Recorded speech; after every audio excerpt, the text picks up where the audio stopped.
बांझ जिठानी। अमिता और सुनीता आपस में देवरानी जिठानी होती हैं। शादी के कई साल बाद भी अमिता को कोई औलाद नहीं होती, लेकिन शादी के 1 साल में ही देवरानी सुनीता को एक प्यारा सा बेटा होता है। अरे सुनीता, तू तो सीधी है। क्या सारा दिन अपने बच्चे को उस अमिता की गोद में डाली रहती है। देखती नहीं, खुद का बच्चा तो है नहीं। अरे कहीं तेरा बच्चा भी। कैसी बात कर रही है माँ जी? अभी उनकी शादी को भी तो सिर्फ 5 साल ही हुए हैं। कई लोगों को तो 10-10 साल बाद भी बच्चे होते हैं। सास को सुनीता की बात अच्छी नहीं लगती। वो अमिता के पास जाती है। देख अमिता, घर का काम करा कर। सुनीता का एक तो छोटा बच्चा, वो बेचारी घर को चिराग भी दे और सारा दिन किचन में खटती रहे, और ऊपर से तू आराम करे। दीदी, खाने में क्या बनाना है दोपहर को? मैं किचन में जा रही हूँ। अरे नहीं नहीं, मैं हूँ ना, मैं खाना बना लूंगी। अरे खाना आप बनाएंगी तो मुन्ने को कौन पकड़ेगा? अरे तू पकड़ेगी, मैं पकड़ूंगी। भाई माँ ही तो मुन्ने को पकड़ती है। तू काम करे और ये मुन्ने के नाम पर आराम। अरे नहीं नहीं माँ जी, मैं माँ हूँ माना, लेकिन अमिता दीदी का प्यार भी कम नहीं है। सारा दिन भी नहीं खिलाएंगी तो रात को नींद नहीं आएंगी इन्हें। अरे तो दूसरे की औलाद तो दूसरे की होती है ना। ला अमिता, मुन्ने को मुझे दे दे। लेकिन जैसे ही मुन्ने को सास गोद में लेना चाहती है, वो उनके पास जाने से इनकार कर देता है। अरे काला जादू कर दिया है इसने। बच्चा किसी के पास आ ही नहीं रहा है भाई। माँ, इसे काला जादू नहीं, प्यार कहते हैं, जो दीदी मुन्ने से करती हैं। अरे हाँ हाँ, हम तो दुश्मन है ना इसके, जो ये हमारे पास नहीं आ रहा है। अरे सगी दादी हूँ मैं, पूरी की पूरी कोठी इसी के नाम कर जाऊंगी। अब बोल, अब भी प्यार है क्या इससे? अमिता को सास की बात पर गुस्सा आ जाता है। वैसे भी माँ जी, पूरे घर में यही एक चिराग है, तो आप इसे दे या ना दे, सारा कुछ इसी का है, चाहे वो मेरा भी क्यों ना हो। हाँ हाँ, अभी तो बड़ी जबान चल रही है, लेकिन जब घर पूरा इसके नाम होगा ना, तब पता चलेगा। अमिता और सुनीता दोनों ही मिलजुल कर रहती थी, इसलिए सास की बात का दोनों को ही बुरा ना लगता। मिलजुल कर काम करती और हंस खेल कर रहती। अरे बेटी, तेरी दोनों भाभियों ने तो मुझे साइड कर रखा है। अरे दोनों में इतनी पड़ती है कि मुझे तो डर लग रहा है, कहीं एक दिन ये दोनों मेरी बात मानने से इनकार ही ना कर दे।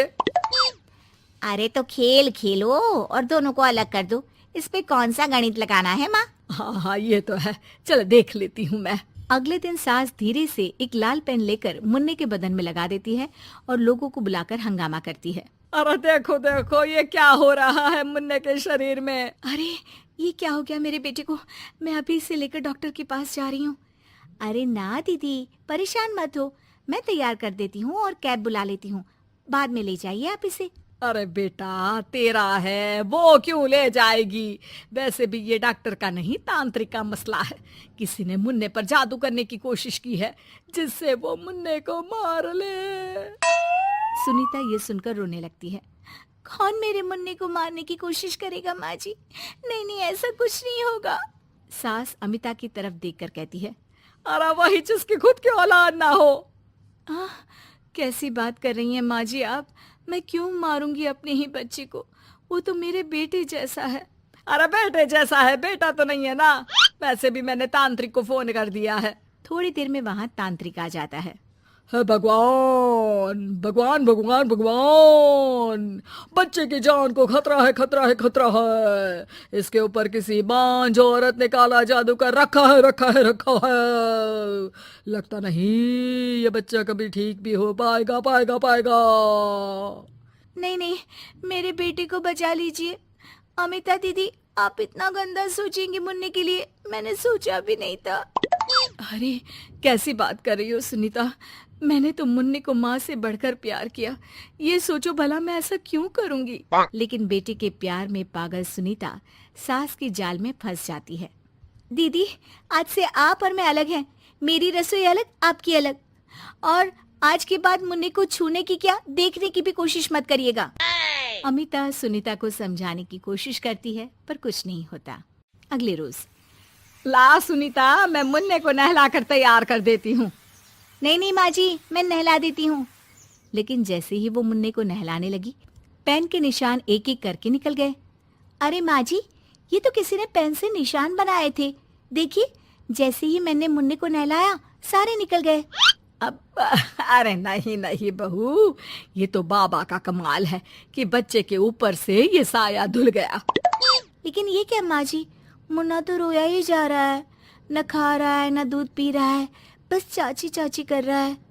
अरे इतनी जल्दी उसका भूत नहीं उतरेगा इसके सर से, मार मार कर खिला। जी माँ जी। लेकिन सुनीता का बेटा, जिसे अमिता से बेहद प्यार था, वो उसके पास जाने की जिद में ना खा रहा था ना पी रहा था। उसकी हालत बिगड़ती ही जा रही थी। हार कर एक दिन, माँ दीदी दिखाई नहीं दे रही है, क्या वो मायके चली गई है क्या? अरे क्या पता कहाँ गई, रुक बड़कू से पूछती हूँ। ए अमिता कहाँ है? माँ जल्दी पता करिए ना, दीदी कहाँ है? मुन्ने की हालत दीदी के लिए खराब होती जा रही है। सुनीता मुन्ने को लेकर नीचे अमिता के पास जाती है। अमिता बिस्तर पर पड़ी होती है। वो कमजोर सी दिखती है। बड़ी आराम से सो रही हैं आप, यहाँ मुन्ने की तबीयत खराब हो रही है। वो जैसे ही अमिता को छूती है, अरे दीदी ये क्या हो गया? आपकी तबीयत तो काफी खराब है। मुन्ने के बिना मैं नहीं रह सकती सुनीता, मैं उसके बिना नहीं रह सकती। मैं कसम खा कर कहती हूँ, मैंने मुन्ने को मारने की ऐसी कोई कोशिश नहीं की। मैं तो खुद मुन्ने के बिना मर जाऊंगी। मुन्ना आप ही का तो है दीदी, मुझे माफ कर दीजिए। ये पकड़िए अपना बेटा,